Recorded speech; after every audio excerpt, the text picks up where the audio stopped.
2015 সালের এক সন্ধ্যা রাজধানীর অভিজাত এলাকা গুলশানে গুলিবিদ্ধ হয়ে ঢলে পড়ে একটি প্রাণ।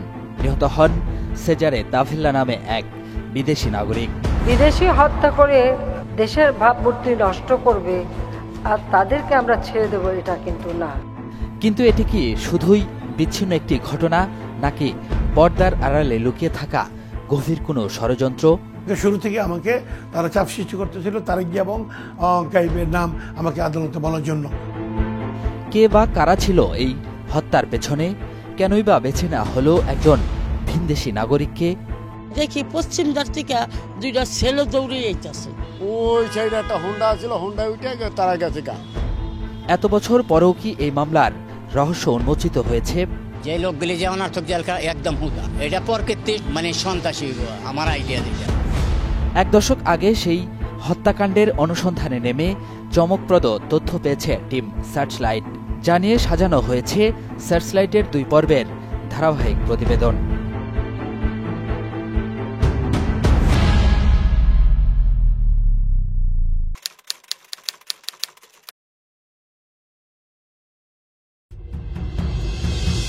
ইতালিয়ান এই নাগরিকের নাম সেজারে তাভেল্লা, তবে বাংলাদেশের মানুষের কাছে তাভেলা সিজার নামে পরিচিত। কাজ করতেন নেদারল্যান্ডস ভিত্তিক এনজিও আইসিসিও কোঅপারেশনের প্রকল্প ব্যবস্থাপক হিসেবে। 2015 সালের 28 সেপ্টেম্বর রাজধানীর অভিজাত পাড়া গুলশান 2 নম্বর এলাকায় দুর্বৃত্তদের গুলিতে নিহত হন সেজারে তাভেল্লা। ওই দিন রাতেই গুলশান থানায় একটি মামলা দায়ের করেন তাভেল্লার সহকর্মী হেলিন ভান ডার বেক। আমরা আমাদের প্রতিষ্ঠানের পক্ষ থেকে এ নিয়ে একটি মামলা করেছি। হত্যাকাণ্ডের রাতেই আন্তর্জাতিক জঙ্গি সংগঠন ইসলামিক স্টেট তথা আইএস তাভেল্লা হত্যার দায় স্বীকার করে বিবৃতি দেয়। তবে স্বরাষ্ট্র দপ্তর ঘটনাটিকে বিচ্ছিন্ন ঘটনা হিসেবে আখ্যায়িত করে। বিদেশি নাগরিক হত্যাকাণ্ডের ঘটনাটি দেশ বিদেশে ব্যাপক আলোড়ন সৃষ্টি করে। বাংলাদেশে বিদেশি নাগরিকদের নিরাপত্তা নিয়েও প্রশ্ন ওঠে, এমনকি তৎকালীন সরকারকে বেশ চাপের মুখেও পড়তে হয়। বিদেশি হত্যা করে দেশের ভাবমূর্তি নষ্ট করবে আর তাদেরকে আমরা ছেড়ে দেব, এটা কিন্তু না। হত্যাকাণ্ডের গুরুত্ব বিবেচনায় একটি তদন্ত কমিটি গঠন করে পুলিশ হেডকোয়ার্টার্স। পাশাপাশি মামলাটির তদন্তভার পায় ঢাকা মেট্রোপলিটন পুলিশ, ডিএমপির গোয়েন্দা বিভাগ। হত্যাকাণ্ডের 1 মাস পর সন্দেহভাজন 4 জনকে আটকের খবর জানায় পুলিশ। সংবাদ সম্মেলনে পুলিশ দাবি করে এদের 3 জন তাভেল্লা হত্যাকাণ্ডে সরাসরি জড়িত এবং একজন মোটরসাইকেল সরবরাহ করে সহযোগিতা করেছেন। সংবাদ সম্মেলনে জব্দকৃত মোটরসাইকেলও হাজির করা হয়। তারা আমাদের কাছে স্বীকার করেছে একটা নির্দিষ্ট টাকায় তারা ভাড়াটিয়া খুনি হিসাবে এই 3 জন রুবেল এবং 2 রাসেল তারা চুক্তিবদ্ধ হয়। ডিএমপি দাবি করে কথিত এক বড় ভাইয়ের নির্দেশে তাভেল্লাকে হত্যা করা হয়। এই বড় ভাই হলেন তৎকালীন ঢাকা মহানগর বিএনপির যুগ্ম আহ্বায়ক ও সাবেক ward commissioner M A Qayyum, যদিও তিনি তখন বিদেশে অবস্থান করছিলেন। এর 8 দিন পর বেনাপোল সীমান্ত এলাকা থেকে এম এ কাইয়ুমের ছোট ভাই এম এ মতিনকে আটক করে পুলিশ। পরে এম এ মতিন ছাড়া বাকি 4 জনই 164 ধারায় জবানবন্দি দিয়ে হত্যাকাণ্ডের সাথে জড়িত থাকার কথা স্বীকার করেন। প্রায় 1 বছরের তদন্ত শেষে গ্রেপ্তারকৃত 5 জন সহ মোট 7 জনকে আসামি করে অভিযোগপত্র দেয় গোয়েন্দা পুলিশ। পলাতক দেখানো হয় এম এ কাইয়ুম ও মোহাম্মদ সোহেল ওরফে ভাঙারি সোহেলকে। এ পর্যন্ত সব ঠিকঠাকই ছিল, তবে বিতর্ক দেখা দেয় 2016 সালে, যখন র্যাব দাবি করে গুলশানে ইতালিয়ান নাগরিক সেজারে তাভেল্লাকে হত্যা করেছে 90 জেএমবির সদস্যরা। সারোয়ার জাহানের নেতৃত্বে যে ফ্যাকশনটি আছে, এই ফ্যাকশনটির সঙ্গে সে ঐক্য গড়ে তোলে।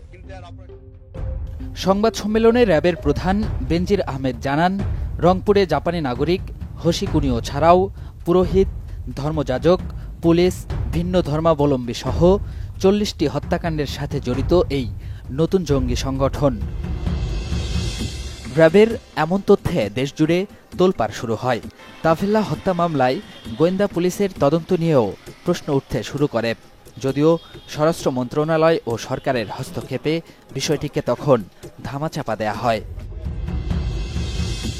এরপর কেটে গেছে ৮ বছর। ২০১৬ সালের অক্টোবরে এম এ মতিন জামিন পেলেও বাকি ৪ আসামি এখনও জেলবন্দী। গ্রেপ্তার এড়াতে বিএনপি নেতা এম এ কাইয়ুমও দেশে ফেরেননি। আরেক আসামি মোহাম্মদ সোহেল ওরফে ভাঙারি সোহেলেরও হদিস মেলেনি। ফিরছে একটা বিরতির পর।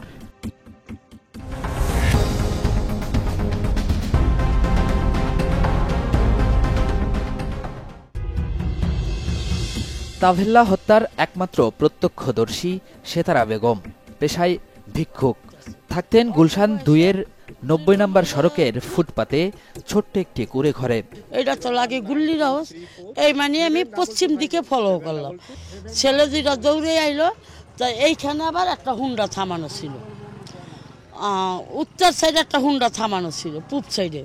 তা পশ্চিম দিকের দিকে দৌড়ে ইয়া ওই হুন্ডা দুইটা ছেলে দুইটা লাভ দিয়ে উঠলো। হুন্ডার মধ্যে আর একটা লোক বসা ছিল, উড়নের সাথে দিয়ে মানে হুন্ডাটা টান দিয়া উত্তর দিকে গেল। অভিযোগপত্রে এই সেতারা বেগমকে ১ নম্বর সাক্ষী করা হয়েছে, কিন্তু অবাক ব্যাপার হলো সেতারার বয়ানে হত্যাকারীদের বয়স আর অভিযোগপত্রের আসামিদের বয়সের মধ্যে ব্যাপক ফারাক। দুইটা ছেলে দৌড়ে যাইতেছে, অল্প বয়সে। জুলুম হইলে যুক্তি বেশি হয়, তা জুলুম হইলে ২০-এর উপরে বয়স হবে না। বিপরীতে পুলিশের অভিযোগপত্রে ওই সময় ১ নম্বর আসামি মোহাম্মদ রাসেল চৌধুরীর বয়স ৩৪, মিনহাজুল আরেফিন রাসেলের ৩৫ এবং তামজিদ আহমেদ রুবেলের বয়স দেখানো হয়েছে ৩০ বছর। বিষয়টি আরও খোলাসা হতে সেতারা বেগমের খোঁজে টিম সার্চলাইট। গুলশান ২-এর গোলচত্বর থেকে উত্তর দিকে যেতেই হাতের ডান পাশে প্রথমেই পড়ে ৯০ নম্বর সড়ক। সড়কটির একেবারে মুখেই উত্তর পাশের ফুটপাতের অংশে গুলিবিদ্ধ হয়ে নিহত হন সেজারে তাভেল্লা। সড়কটি বেশ গুরুত্বপূর্ণ, কারণ এখানকার ছোট ছোট যানবাহনগুলো যাত্রী ওঠানামার জন্য এই জায়গাটি সবচেয়ে বেশি ব্যবহার করে থাকে। সেতারা বেগমের খোঁজে স্থানীয় বেশ কয়েকজন ভিক্ষুকের সাথে কথা বলে জানা গেল তিনি অনেক আগেই মারা গেছেন, তবে তার স্বামীর অবস্থান সম্পর্কে জানা গেল। গুলশান ২ গোলচত্বরের পশ্চিমে ৫০ নম্বর সড়ক। এখানেই নিয়মিত ভিক্ষাবৃত্তি করেন সেতারার স্বামী আব্দুর রহমান। তার কাছ থেকেও স্ত্রী বিয়োগের বিষয়টি জানা গেল, তবে মারা যাওয়ার আগে তাভেল্লা হত্যার সময় যা দেখেছেন সবই বলে গেছেন। মানে কল্পনা করতে না যে কি দেখলো, কোনো কল্পনাই মানে খালি আমার কিছু রাস্তার এইবার তখন তো ঈদের পর কুরবানির ঈদের ছিল না, সব তো ফাঁকা, কোনো লোকজন ছিল না। তাভেল্লা হত্যায় যাদের আসামি করা হয়েছে তাদের সম্পর্কে জানতে চাইলে স্ত্রীর বরাত দিয়ে ভয়ঙ্কর তথ্য দিলেন আব্দুর রহমান। না না না, এতে এইসব আমার ওয়াইফ যেভাবে বলছে এইসব কোনো লোকই ছিল না। যে লোকগুলি যে অনার্থক জেলখা একদম হুদা, এটা প্রকৃতির মানে সন্ত্রাসী আমার আইডিয়া যেটা। আব্দুর রহমান জানালেন, ঘটনার প্রায় বছর খানেকের মধ্যেই সেতারা বেগম মারা যান, তাই আদালতে আর সাক্ষ্য দেয়া হয়নি। দিলে হয়তো পরিস্থিতি অন্যরকম হতো। প্রায় ২০০-৩০০ লোক দেখাইছে, আমার হুন্ডা তো দেখাইছে, তাই একটা লোক কি থাকতো না? একই মিথ্যা কথা বলবো, ময়রা গেছে আল্লাহ জান্নাতবাসী করুক, একই মিথ্যা কথা পেয়ে মরবো। এইটা মনে করেন যে রাজনীতির বীররা রাজনীতির কথা জানে, এই চত্ব আর আমরা লয়া আমরা এলাম পেটের দান্দায় ঘুরি। মামলার আরেক সাক্ষী জয়নাল আবেদিন, রিকশা ভ্যান মেরামতকারী। ঘটনাস্থল থেকে খুব কাছেই তার অস্থায়ী দোকান। তাভেল্লাকে হত্যা সরাসরি না দেখলেও হত্যাকারীদের পালিয়ে যেতে দেখেছেন। বেশি দেখছে মনে হচ্ছে তারা, হ্যাঁ, গুলির আওয়াজ পাইছি। তখন ঘটনা হয়েছে মনে করেন ওই যে এই যে মেইন রাস্তাটা ওই সাইডে ঘটনা হয়েছে। ওদিক থেকে দৌড়িয়া এরা হোন্ডা আসছিল ওইদিকে, ওই হোন্ডা উঠা গেছে গা। হত্যাকাণ্ডে জড়িতদের শনাক্ত করতে না পারলেও তাদের সংখ্যাটা ঠিকঠাকই বললেন জয়নাল। আমি চোখে দেখছি যে 2টা লোক দৌড়ে গেছে গা, ওই সাইডে একটা হোন্ডা ছিল, হোন্ডা উঠে তারা গেছে গা। কথাটা বলছেন? লোক ছিল 3 জন। গভর্নর হাউসের 2 নিরাপত্তা প্রহরীও সাক্ষী হয়েছেন তাফেল্লা হত্যা মামলায়। চাকরিজনিত কারণে ক্যামেরায় বক্তব্য দিতে তাদের রাজি করানো যায়নি। গুলশানের মতো কূটনৈতিক পাড়া, যেখানে 24 ঘন্টায় নিরাপত্তার কড়াকড়ি, সেখানে প্রধান সড়কের পাশেই এমন হত্যাকাণ্ড কোনো মতেই মেনে নিতে পারছেন না স্থানীয়রা। হত্যা হইতেই পারে, কিন্তু এই জায়গাটা হওয়াটা মানে অনেক টাফ ব্যাপার। মেনে না নেয়ার কারণও অনেকগুলো। এর মধ্যে অন্যতম ঘটনাস্থল লাগোয়া বাংলাদেশ ব্যাংক গভর্নরের বাসভবন। হত্যাকারীরা যে সড়ক দিয়ে পালিয়ে গেছে সে সড়কে সৌদি আরব আর রাশিয়ান দূতাবাসের অবস্থান। আশপাশের সড়কেও দূতাবাস সহ আছে বিভিন্ন দেশের ভিসা সেন্টার, দেশি বিদেশি প্রতিষ্ঠানের কার্যালয়। আবার এগুলোর নিরাপত্তা দিতে রয়েছে পুলিশের একাধিক চেকপোস্ট, সিসি ক্যামেরা। মামলার নথি ঘেঁটে দেখা যায়, ঘটনাস্থল থেকে প্রায় 2 কিলোমিটার দূরে বারিধারা ডিওএসএসের প্রবেশদ্বারের একটি সিসি ক্যামেরা থেকে মাত্র 2 মিনিটের ভিডিও চিত্র সংগ্রহ করেন মামলার তদন্ত কর্মকর্তা। অথচ ঘটনার সময় শুধু গুলশান থানা এলাকায় প্রবেশ বা বাহির হওয়ার পথ ছিল 7টি। 7টিতেই চেকপোস্ট বসিয়ে 24 ঘন্টা পাহারা দিত আইনশৃঙ্খলা বাহিনীর সদস্যরা। এই চেকপোস্ট সহ পুরো থানা এলাকায় গুলশান থানার নিয়ন্ত্রণে 120টি সিসি ক্যামেরা সচল ছিল। পাশাপাশি ঘটনাস্থলের আশপাশে থাকা একাধিক দূতাবাস সহ বিভিন্ন প্রতিষ্ঠানের অসংখ্য সিসি ক্যামেরাও ছিল, যেগুলোর কোনোটাই যাচাই করেনি পুলিশ। সংগ্রহ করা ভিডিও চিত্রও পুলিশ ছাড়া মামলার সাথে সংশ্লিষ্ট কেউ দেখেছেন এমন কোনো প্রমাণও পাওয়া যায়নি। শুধু ক্যামেরা থেকে নেওয়া কয়েকটি স্থিরচিত্র ব্যবহার করে আসামি শনাক্তের কাজ চালিয়ে গেছেন তদন্ত কর্মকর্তা।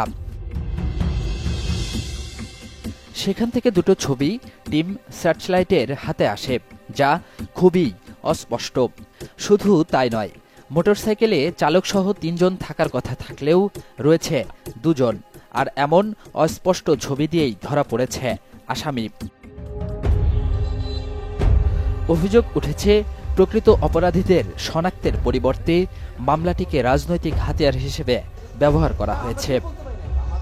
এসবের বিস্তারিত নিয়ে ফিরছি আরও একটা বিরতির পর।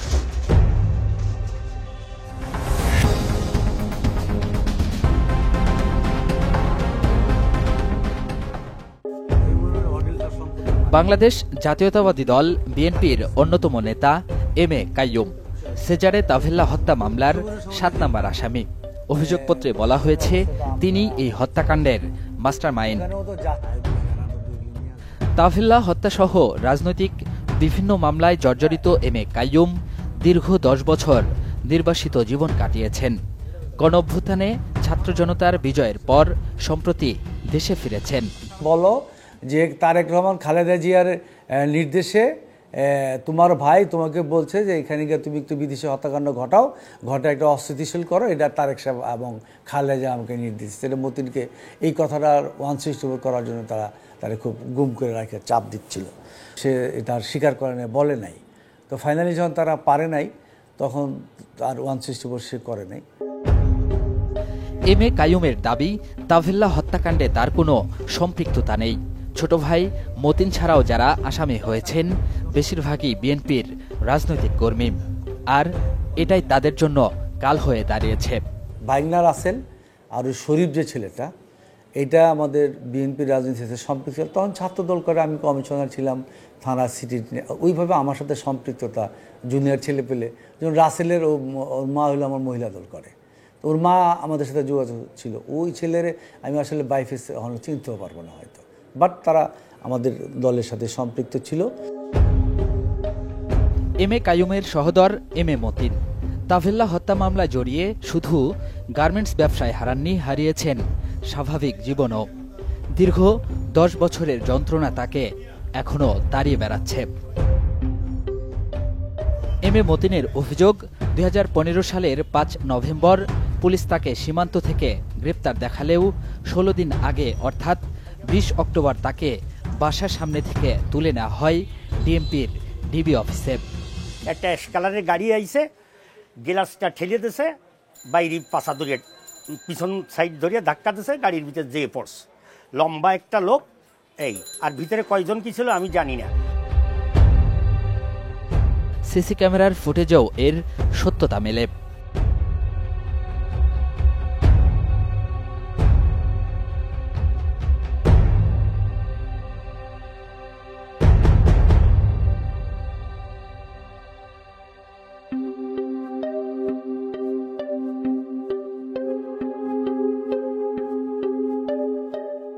আমাকে যে এখানে আনা হয়েছে, স্যার আমাকে কী কারণে আনলেন, আপনারা কী ব্যাপার? বলো যে আপনি আমাদের আসামি না, আপনি আমাদের মেহমান, অন্য টিম আপনাকে আনছে, আমার আন্ডারে রাখছে আপনাকে, আমি আর বেশি কিছু বলতে পারবো না। আপনি ডিবি কার্যালয়ের টর্চার সেলে প্রায় 16 দিন আটকে রেখে এম এ মতিনের উপর চালানো হয় শারীরিক ও মানসিক নির্যাতন।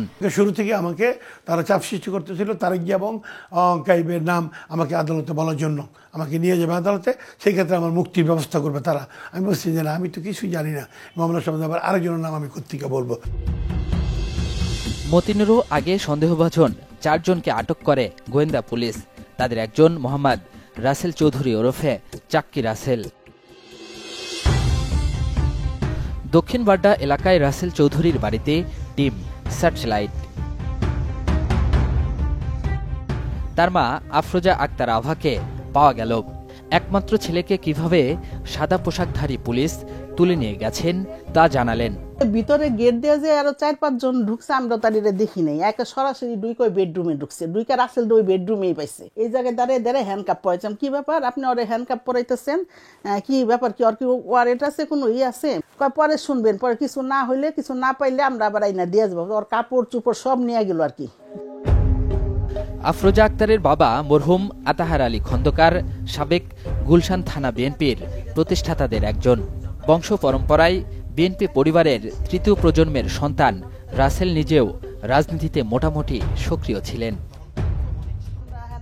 সন্তানকে আটকের পর প্রথমে রাজনৈতিক হয়রানি ভেবে খুব একটা গুরুত্ব দেননি আফরোজা আক্তার। তবে সময় যত গড়াতে থাকে পরিস্থিতি ঘোলাটে হতে শুরু করে। আমি আর ওর আব্বাই গেছি ডিবির অফিসে গেছি, পরে যাই বলছি, পরে কাকে আপনারা কিভাবে বুঝলেন আসল ডিবিতে ধরছে না নকল ডিবিতে ধরছে, আপনারা কোনো ঠিকানা রাখেন না, এই রাখেন না? পরে ওর আব্বাই নাম্বারটা বাইর করে দিল যে এই নাম জাহিদ, এই নাম কিন্তু ভুয়াও হইতে পারে। ঠিকই ডিবি অফিস থেকে ফিরে এক আইনজীবীর পরামর্শে থানায় যায় রাসেলের পরিবার। ঘটনার বিস্তারিত শুনে জিডিও গ্রহণ করেননি বাড্ডা থানার ভারপ্রাপ্ত কর্মকর্তা। 19 দিন সন্তানের খোঁজে যখন দিশাহারা, হঠাৎ খবর আসে সেজারে তাভেল্লা হত্যা মামলায় আসামি করা হয়েছে রাসেলকে। কাশিমপুর যাই দেখি, আহারে মানুষটা মানুষ জানি এরকম করে পিটায় না, কেমন আসতে পারে না, পুলিশের দইটাই না। পরে পুলিশের যে একটা চেয়ার থাকে ভিতরে বসার লেগে, ওই চেয়ারটা পুলিশে ওরে ছেড়ে দিল, তুমি বসে কথা বলো। কান্তাছে আর কাছে, মা আমার জীবন শেষ। ওর কান্না দেখে আশেপাশে চিনি না এগো ওই গার্জেনটাও সমানে কান্না করতেছে, মা আমার জীবন শেষ, আমার জীবন শেষ, মা আমার এই মায়েরা থয় নাই। আফরোজা আক্তারের দাবি, এমন ঘটনায় তার ছেলের জড়িত হওয়া অসম্ভব। রাসেলকে নির্যাতন করে স্বীকারোক্তি আদায়ে বাধ্য করেছে গোয়েন্দা পুলিশ। আমার করজ দিতে আনছিল হাতির জিলে। প্রথম দিন আমি করি না, কানের গুঁড়াতে ফায়ার দিছে, এই করি না, পরে আমার নিয়ে গেছে। আবার একদিনকে রাত্রে 2-2:30টার সময় নিয়ে আসছে, মানুষজন নাই, বলতেছে যে তোর একলা এলাকার থেকে কোনো খারাপ রিপোর্ট পাই নাই, ভালো রিপোর্টই পাইছি, তোর আমরা চাই দিম, তুই জাগা। যে সময় কইছে জাগা নামিয়ে দিব, এই সঙ্গে আমার হঠাৎ করে মনে হইল আম্মা যে শুনছি যে দৌড় দিলে পিছের থেকে ফায়ার দেয়। আমি ওই চিন্তা করে আম্মা মনে হয় এলাকার মুরব্বীর দোয়া ছিল, আমি ওই সারের পাও চাইপে ধরছি, চাইপে ধরে করছি আমার মা অসুস্থ, আমার বাবা অসুস্থ, আমি আমার এক মা আর এক ছেলে, যদি কিছু হয়ে যায় মা বাপের বাঁচান যাবো না, এই ঘরের কোনায় যদি আপনারা কিছু করেন। পরে চাইপে ধরছি, আপনারা যা বলবেন আমি তাই মুখ জাবানি দিব। এমন সংবাদে অবাক রাসেলের প্রতিবেশীরাও। তারা আমরা একটু শুরুর থেকে আমরা চিনি, এই ধরনের কিছু তো দেখি নাই, কারোর সাথে ঝগড়াঝাটি করা, কোনো খারাপ ছেলেদের সাথে ধরো চলাফেরা করা, এরকম আমরা দেখি নাই। তাহলে আপনি জানতে পারবেন আপনার এলাকায়, আমার এলাকায় আমি জানতে পারবো, তাই না? আমরা তো এই ধরনের কিছু শুনি নাই, কারণ যে একটা যে বললাম এখন কোন পরিস্থিতির শিকার কী হয়েছে না হয়েছে সেটা এখন এটা তদন্তের মাধ্যমে আসলে জানা যাবে, কিন্তু আমরা আমাদের এলাকায় আমি কোনো সময় খারাপ দেখি নাই। মামলার ৩ নম্বর আসামি তামজিদ আহমেদ রুবেল ওরফে শুটার রুবেল। বাড়িতে গিয়ে ছোট্ট একটা খুপড়ি ঘরে রুবেলের গর্ভধারিণী মায়ের দেখা মিলল। পেশায় ইলেকট্রিক্যাল মেকানিক রুবেল স্থানীয় একটি দোকানে কর্মচারী হিসেবে কাজ করতেন। তাফেল্লা হত্যা মামলার ২ নম্বর আসামি মিনহাজুল আরিফিন রাসেল ওরফে ভাগিনা রাসেলের সাথে যোগাযোগ থাকায় রুবেলকেও গ্রেপ্তার করে গোয়েন্দা পুলিশ। এই যদি কাজটা করতো তো সইরে থাকতো, বা একটা বয়া ছিল না যে আমি এই কাজটা করছি, বেশি দূর হতো না। আজকে আসা যাওয়া বা খাওয়া করতেছে, হ্যাঁ ও কল্পনা করে নাই যে আমার ধরে নিয়ে যাবো। আমি করি না এগুলি, আমার ধরে নিব। এমন মাইর দিছে, মাইরে যদি এই লোক ৫টা লোক উঠাইছে, তারপরে জানের বয়ের স্বীকার করছে আমি মারছি, আমি এগুলি করছি, এই করছি, বুঝলেন। সে আজকে ১০ বছরের মধ্যে ৩ বছর ৪ বছর পর্যন্ত এই ঘাড় শুকাইতে পারি নাই। রুবেলের স্বীকারোক্তি নিতে হুমকি নির্যাতনের পথটি বেছে নিয়েছিল তদন্ত সংশ্লিষ্ট কর্মকর্তারা। তাকে দাগী আসামি বানাতে নামের আগে শুটার শব্দটি যোগ করা হয়েছিল, যদিও আগে কোনো মামলা মোকদ্দমা ছিল না তার বিরুদ্ধে। রুবেল যে ছেলেটা, সে আমার প্রতিবেশী, সে আমার ছোট ভাই, নম্র একটা ভদ্র একটা ছেলে। তো সেই ছেলেকে যে যখন তাকে এই মামলায় দেওয়া হলো, আমরা নিজেরাই ঠান্ডা। রুবেল হয়ে গেল শুটার রুবেল, অথচ শুটার রুবেল হিসেবে যদি তার কোনো পূর্ব মামলা থাকতো বা তাকে এলাকায় এই নামে কেউ চিনতো, তখন না একটা ব্যাপার ছিল যে হয়তো সে ক্রাইমের সাথে যুক্ত। কিন্তু তারা তো এমনি শুটার তো দূরের কথা, থাকে তো নর্মাল রুবেল হিসেবে মানুষ ওরকম কোনো পার্সন না সে যে সে শুটার রুবেল হয়ে যাব। সে একটা নিরীহ ছেলে। মিনহাজুল আরিফিন রাসেল ওরফে ভাগিনা রাসেলের পরিবার থাকে বসুন্ধরা আবাসিক এলাকায়। একমাত্র ছেলেকে কারাগারে রেখে বাড়িতে পাগল প্রায় মা। নিজের বহুতল ভবন ছেড়ে এখানে থাকছেন পারিপার্শ্বিক পরিস্থিতি ও সন্তানকে কাছে না পাওয়ার যন্ত্রণায়। হাঁচা কথা ঘটনা করতো তা আমি একটু চোখের ভেঙে ফেলাইতাম না যে অন্যায় করছে, খুব শাস্তি পাইতেছে, বুঝছেন, কোন অন্যায় করে নাই। একমাত্র ছেলে রাসেলের এমন করুণ পরিণতির জন্য রাজনীতিকেই দায়ী করলেন মা। বিএনপি করা এটাই অপরাধ। ওই যে মিছিলে যাইতো, ওই যে ক্লাবে থাকতো, এটাই মানে নেতাগিরি শাস্তে গেছে। নেতাগিরি করে তো এই অবস্থা, নাইলে কেন হে ভুক্ত, আমরা ভুগতেছি। ও তো এটা তো করতেছে, এটা তো কোনো মা বাপই নেই যেটা ও ভুগতেছে। এই যে একটা শিশু বাচ্চা থেকে গেছে, বাচ্চা তো আমরাই দেখতে হয়। মামলার ৪ নম্বর আসামি মোহাম্মদ সাখাওয়াত হোসেন শরীফ, অভিযোগপত্রে যার মোটরসাইকেল জব্দ দেখানো হয়েছে। ঘটনার সাথে জড়িত না হওয়ার পরও বাকি ৩ আসামির মতো শরীফও ৯ বছর ধরে কারাবন্দী। টোটালি একটা পলিটিক্যাল রাজনৈতিক একটা মামলা, এরা টোটালি কেউ জড়িত না, এটা আমি কনফিডেন্টলি বলতে পারি। জাস্ট এটা কাইয়ুম ভাইকে কিংবা এই বিএনপি পন্থী এদেরকে ফাঁসানোর জন্যই এই মামলাটা করা হয়েছে। শরীফের বড় ভাই মোহাম্মদ হোসেন ভুইয়ার দাবি, তাভেল্লা হত্যাকাণ্ডে জড়িত থাকার কথা স্বীকার করাতে শরীফকে ডিবি কার্যালয়ে প্রায় ১৯ দিন আটকে রেখে চালানো হয় অমানবিক নির্যাতন। অভিযোগপত্রে পলাতক দেখানো ৬ নম্বর আসামি মোহাম্মদ সোহেল ওরফে ভাঙারি সোহেলকে এখনো গ্রেপ্তার করতে পারেনি পুলিশ। আমরাও তার সন্ধান করেছি, কিন্তু বাড়িতে পাওয়া যায়নি। এলাকাবাসীর দাবি, তাভেল্লা হত্যাকাণ্ডের পর থেকেই নিখোঁজ ভাঙারি সোহেল। এমনকি পরিবারের সদস্যরাও কোথায় আছেন জানেন না কেউ। তবে ভিন্ন কিছুর ইঙ্গিত দিলেন সোহেলের এক প্রতিবেশী। একদিন হঠাৎ করে উনি পুলিশে ধরে লেগে গেছে, অনেক আগের ঘটনা। পুলিশ নিয়ে গেছে এটা সত্য? পুলিশ নিয়ে গেছে না ডিবি নিয়ে গেছে না র্যাব নিয়ে গেছে তা বলতে পারি না, কিন্তু শুনছি যে পুলিশ ধরে লেগে গেছে। পুলিশ যদি সোহেলকে ধরেই নিয়ে যায় তাহলে পলাতক দেখালো কেন? আবার সোহেল সহ বাকি আসামিরা কি আসলেই তাভেল্লা হত্যায় জড়িত নাকি রাজনৈতিক প্রতিহিংসার শিকার? পুলিশ কি আদৌ সত্য উদ্ঘাটন করেছে নাকি মিথ্যাকে সত্য বলে চালিয়েছে? এসব প্রশ্নের উত্তর খুঁজব অনুসন্ধানের ২য় পর্বে। দর্শক, সুনির্দিষ্ট কোনো তথ্য, পরামর্শ কিংবা অভিযোগ থাকলে যোগাযোগ করতে পারেন স্ক্রিনে দেখানো নাম্বারে। জানাতে পারেন সামাজিক যোগাযোগ মাধ্যমেও। আপনার দেয়া তথ্যে সমাজের রন্ধ্রে রন্ধ্রে ঘাপটি মেরে থাকা জমাট অন্ধকারে আলো ফেলবে টিম সার্চলাইট। অনুসন্ধানের আলো হাতে দেখা হবে অন্ধকার পথে।